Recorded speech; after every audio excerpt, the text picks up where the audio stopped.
Hello, in this tutorial we're going to be talking about how to make an exploding planet graphic in Photoshop using nothing more than a simple 2D flat texture of cracked mud.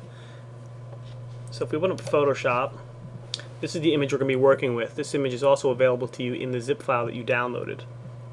It's called exploding_planet.jpg.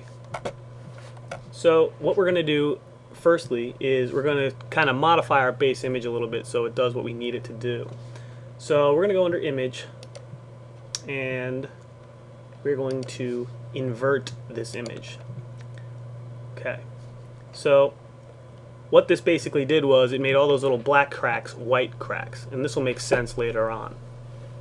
The next thing we want to do is first make sure that I'm just selecting the area that we want for the tutorial.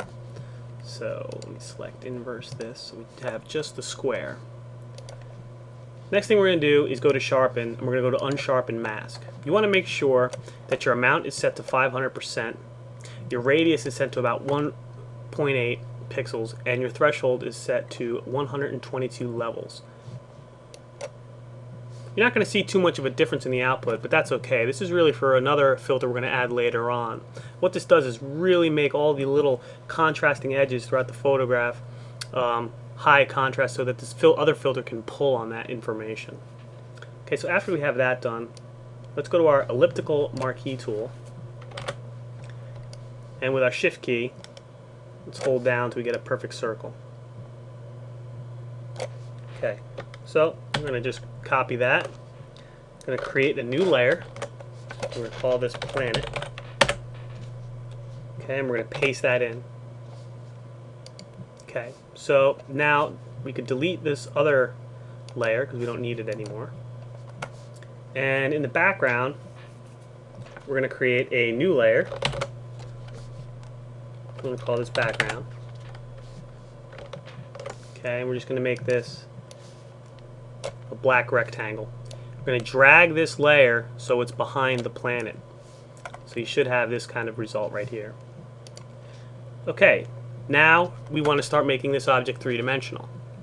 So the first thing you're going to want to do is select the negative area around the circled object with your magic wand, then go to select, inverse. So now you should have just the circle selected. Now we're going to go to our filters, and we're going to go to distort, and we're going to go to spherize. We want this to be 100%. Okay, then we're going to actually run it again.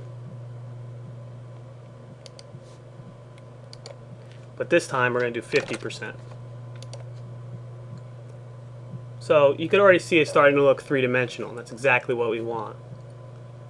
Okay, after we have this step done, you want to deselect your planet and go back to filters, go to distort again, go to polar coordinates, and we want to go to polar to rectangle.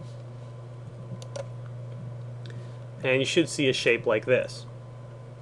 The next thing we want to do is go to image, rotate canvas 90 degrees clockwise.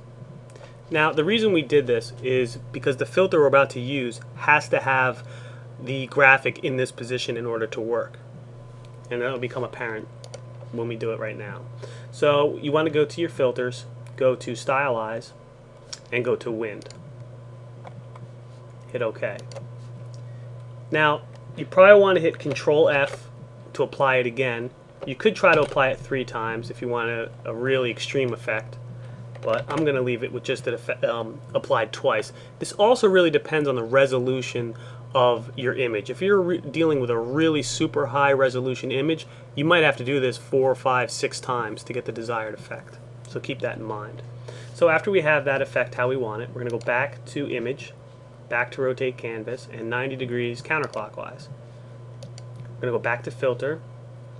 Okay, we're going to go back to distort and polar coordinates, and now we're going to go to rectangular to polar. And there you have it. That's the base of our 3D exploding planet. Now the next thing I want to do to really sell the illusion is we're going to go to Image, Adjustments, Hue Saturation, and we're going to hit Colorize. Next, bring your saturation up so it's pretty intense, and then just simply pick a color that you want for your planet.